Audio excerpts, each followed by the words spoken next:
মাত্র 2টি উপকরণ দিয়ে বানিয়ে নিন মুচমুচে নাস্তা রেসিপিটি। নমস্কার বন্ধুরা, ঘরোয়া রান্না উইথ ব্লগে সবাইকে স্বাগত জানাই।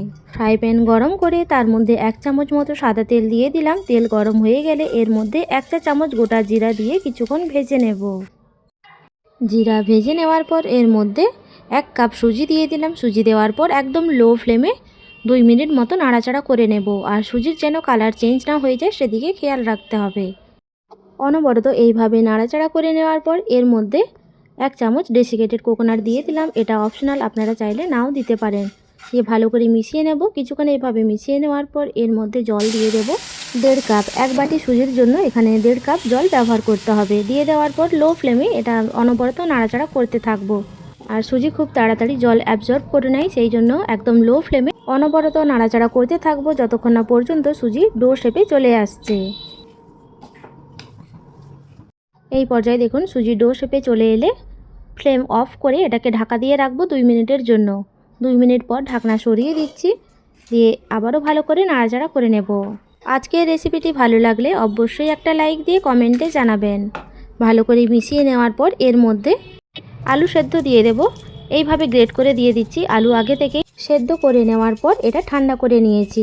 ভালো মতো এটা গ্রেট করে নিতে হবে। আলু গ্রেট করে নেওয়ার পর এর মধ্যে স্বাদ অনুযায়ী লবণ দিয়ে দেব।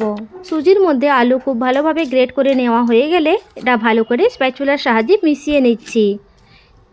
ফ্লেমটা কিন্তু অফই রয়েছে, এটা অন করা নেই। দিয়ে এটা এবার নামিয়ে নেব।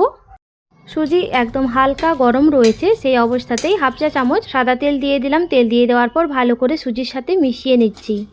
খুব ভালোভাবে মিশিয়ে নিতে হবে। 2 থেকে 3 মিনিট সময় নিয়ে এইভাবে সুজি মেখে নিতে হবে।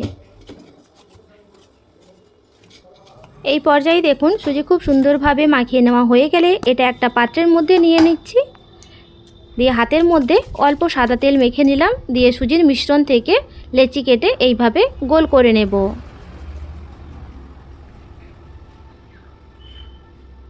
গোল করে নেওয়ার পর এটা একটা আঙুলের সাহায্যে মাঝ বরাবর ফুটো করে নেব। আপনারা দেখে বুঝতেই পারছেন আমি কিভাবে এটা বানিয়ে নিলাম।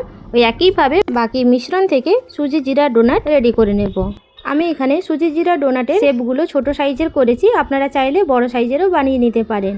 বাড়িতে থাকা 2টি উপকরণ দিয়েই আপনারা এই রেসিপিটি বানিয়ে নিতে পারবেন খুবই সহজে আর খুবই কম সময়ে। এই পর্যায়ে দেখুন সুজির মিশ্রণ থেকে সুজি জিরা ডোনাট বানিয়ে নিয়েছি। এগুলো এবার ভেজে নেব। তার জন্য ফ্রাই প্যানে আগে থেকেই সাদা তেল গরম হতে বসিয়ে দিয়েছি। তেল খুব সুন্দরভাবে গরম হয়ে গেলে সুজি জিরা ডোনাটগুলো এক এক করে দিয়ে দেব। আর ফ্লেমটা থাকবে হাই। কিছুক্ষণ অপেক্ষা করব একদিক ভাজা হওয়ার জন্য। একদিক ভাজা হয়ে গেলে ফ্রাই প্যান এইভাবে নাড়িয়ে নিচ্ছি। এরপর অপর সাইডটা উল্টে পাল্টে দেব।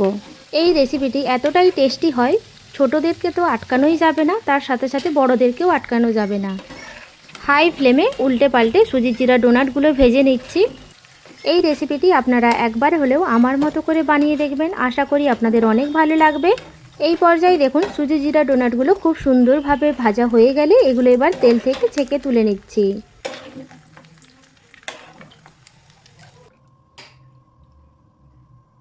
একইভাবে বাকি সুজি জিরা ডোনাটগুলো ভেজে নিচ্ছি। হাই ফ্লেমে সুজি জিরা ডোনাটগুলো উল্টে পাল্টে লাল করে ভেজে তুলে নিতে হবে।